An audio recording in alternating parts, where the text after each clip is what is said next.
Usisahau kusubscribe, kucomment, kulike na kushare ili kuwa wa kwanza kupata habari mbalimbali kutoka Dar24 Media.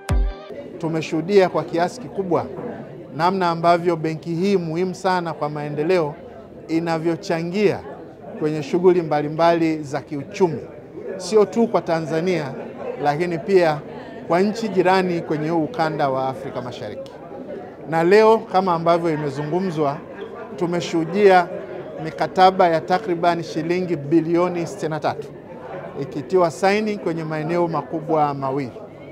Eneo la kwanza ni kwa ajili ya mikopo kwa benki ya maendeleo ya TIB, lakini pia kwa benki yetu nyingine ya Azania. Hawa wamefanikiwa kupata hiyo mikopo ya fedha ambazo zinalenga kwenye kutatua changamoto kubwa ya mitaji kwa makundi haya maalum tunayaita. Ni zaidi ni vijana na wanawake. Sasa tunasema hii benki ni benki ambayo kimsingi inaendana na sera na miongozo mbalimbali ya serikali. Kama mnavyofahamu, serikali yetu inatoa kipaumbele sana kwenye kuwawezesha kiuchumi wanawake na vijana pamoja na wengine. Kwa hiyo tunaamini mchango huu wa benki utasaidia sana kwenye kutatua changamoto kubwa ya mikopo kwa hawa kina mama na vijana, ili na wao sasa waweze kufanya shughuli mbalimbali za kiuchumi. Na kwa kufanya hivyo, maana yake ni kwamba tunategemea maisha yao yataboreka, lakini pia itakuwa ni fursa nzuri ya ajira. Na kama mnavyofahamu, takwimu zinaonyesha vijana na wanawake ndio kundi kubwa sana la kijamii, ni zaidi ya 60%. Kwa hiyo unaposaidia kundi hili, bila shaka maana yake ni kwamba unasaidia kundi kubwa la watu kwenye jamii. Lakini lingine ni kwamba kuna mikopo pia imesainiwa leo na kampuni hii inaitwa TMRC. Kampuni hii inajishughulisha na utoaji wa mikopo ya nyumba ya muda mrefu. Na kama mnavyofahamu, nyumba ni moja ya mahitaji ya muhimu sana kwa binadamu.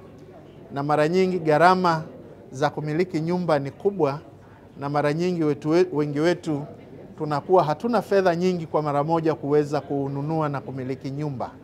Kwa hiyo utaratibu huu maana yake ni kwamba utawawezesha Watanzania wengi kupata mikopo ya muda mrefu ili waweze kumiliki nyumba.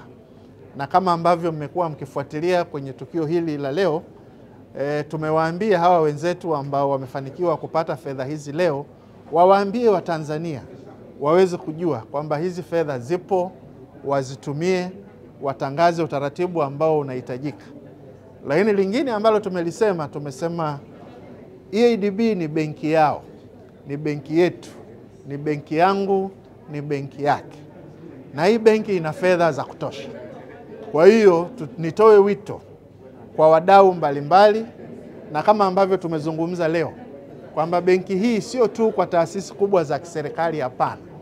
Hata watu binafsi, taasisi za watu binafsi na zenyewe pia zina fursa kuja kutembelea hii benki, wajue mambo ambayo benki hii inayafanya, na wao waweze kufaidika na hii mikopo nafuu ambayo benki hii ya maendeleo ya Afrika Mashariki inafanya. Tumesaini mikataba na taasisi za fedha ambayo ina kiwango cha shilingi bilioni 63. Hii ni mikopo ambayo itaenda kusaidia kuwapa makampuni ya Kitanzania, makampuni ya madogo na ya kati kuweza kupata mitaji ya kuendesha biashara zao. Itasaidia kuleta ajira katika sekta mbalimbali na kuweza kusaidia kuleta pia nyumba tunaita affordable housing kwa kupitia kuwapa watu mitaji ya muda mrefu kuweza kununua na kujenga nyumba. Tunaamini itaweza kusaidia kuendeleza uchumi na kusupport serikali katika mikakati yake, especially mpango wa maendeleo wa nchi ambao unatekelezwa kwa sasa hivi. Haina maana kwamba hatusupport sekta nyingine, tunasupport sekta zote. Tulichosema sisi kimoja ni kwamba huo mradi huo unaleta maendeleo. Yaani huo mradi pia unaweza kulipa fedha ambayo benki imewapa. Kwa maadamu mradi unaweza kujilipa wenyewe, unaleta maendeleo, kuajiri watu, kulipa kodi, kuingiza bidhaa kutoka nje, sisi tuko tayari kusupport huo mradi. Usisahau kusubscribe, kucomment, kulike na kushare ili kuwa wa kwanza kupata habari mbalimbali kutoka Dar24 Media.